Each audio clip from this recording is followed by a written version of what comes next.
Big pass house எப்படி இருந்துச்சு? Big pass house actually சொல்றது எல்லாமே உண்மைதான். ஷோ ரூம், கன்ஃபெஷன் ரூம் நீங்க எல்லாருமே பார்த்திருப்பீங்க.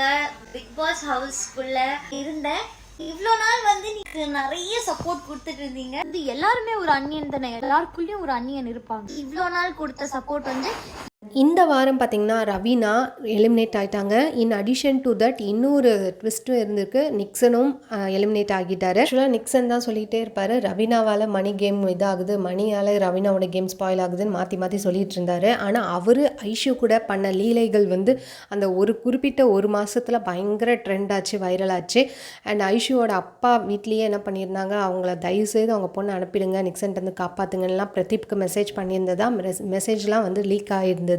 இப்போவுமே போன வாரம் கூட பார்த்தீங்கன்னா நிக்சன் ரவீனா மேலே செம்ம காண்டி, ஏன்னா மணிக்காக பேச வரா, அவள் இந்த வாரம் போகிறத நான் பார்த்தே ஆகணும் ப்ரோ அப்படின்னு சொல்லியிருந்தாங்க. கட்சியில் அவரும் எலிமினேட் ஆகிட்டு ரவீனாவும் எலிமினேட் ஆகிட்டாங்க.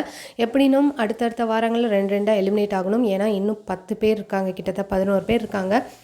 இத்தனை வாரங்களில் இவ்வளோ பேர் இருக்க மாதிரி இருக்கிறது இந்த சீசனில் மட்டும்தான்.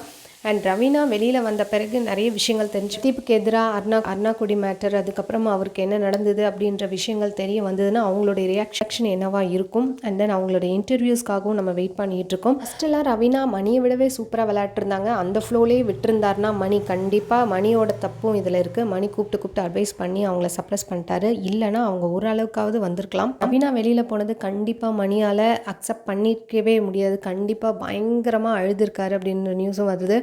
கஷ்டமாக இருக்கும் கண்டிப்பாக. ஆனால் அடுத்தடுத்த வாரங்களில் எப்படியும் எல்லாரும் வெளியில் போய் தான் ஆகணும். பொறுத்திருந்து பார்க்கலாம். இந்த மாதிரி அப்டேட்ஸ் சேனல் மறக்காம சப்ஸ்கிரைப் பண்ணிக்கோங்க. தேங்க்ஸ் ஃபார் வாட்சிங்.